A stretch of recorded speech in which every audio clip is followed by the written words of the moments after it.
Welcome to the Deep Dive.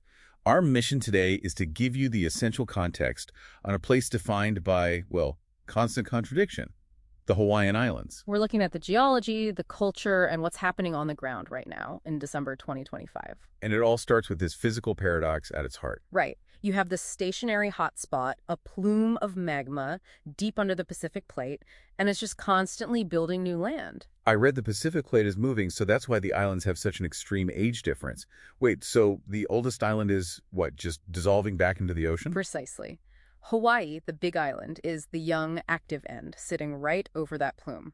But as the plate drags the islands northwest, they cool and erode.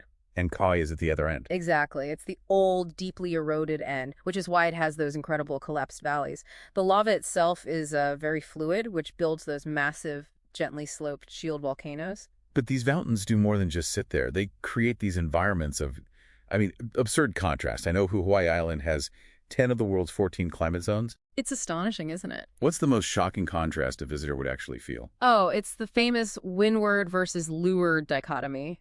The trade winds come in, they hit the high mountains and just dump incredible amounts of rain.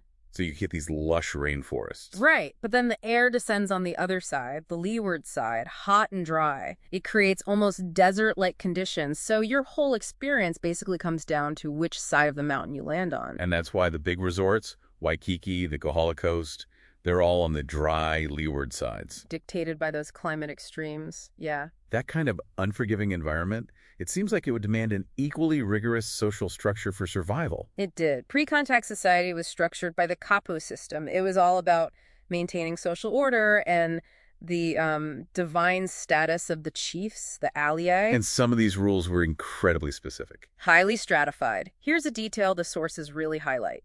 A cardinal rule of kapu was strict gender separation during meals. So men and women couldn't eat together. Never.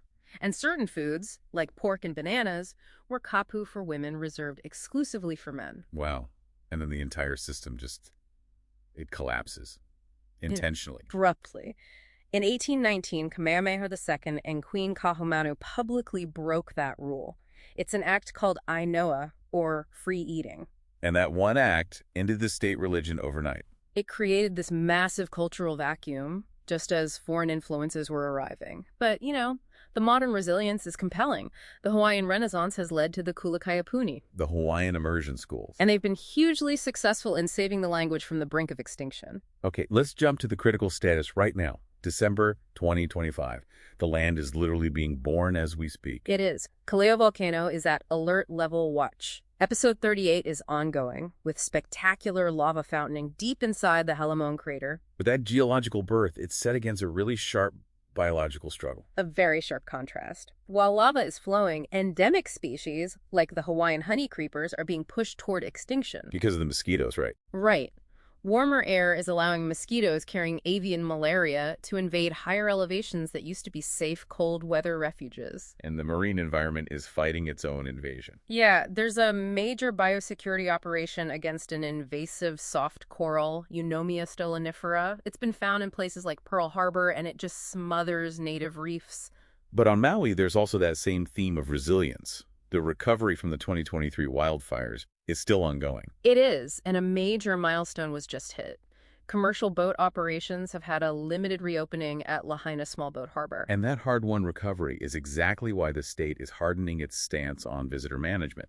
They're pivoting hard to regenerative tourism. They are. The whole philosophy is based on the ancient land division, the uhupua, which ran from the mountains to the sea. You manage the entire resource line. So that means capping visitor numbers. That's the goal. So now you need mandatory advance reservations for popular spots. We're talking Haleakala Sunrise, Diamond Head, Hawaiian State Park. And one final urgent travel warning for December. Yes, it is big wave season.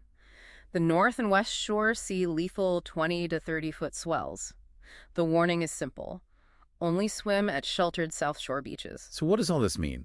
It seems like everything, the culture, the ecology, it all comes back to that Ahupio principle, that mountain-to-sea connection. It's everything. The water supply, the coral health. It all depends on preserving that connection. And that leaves you with a core challenge. Yeah. How does a state that relies on importing 85 to 90% of its goods successfully revitalize its ancient, sustainable food systems like taro patches, while also fighting the highest extinction risk on the planet? It's a land balancing its deep past and its fragile future on, well, the point of a geological needle.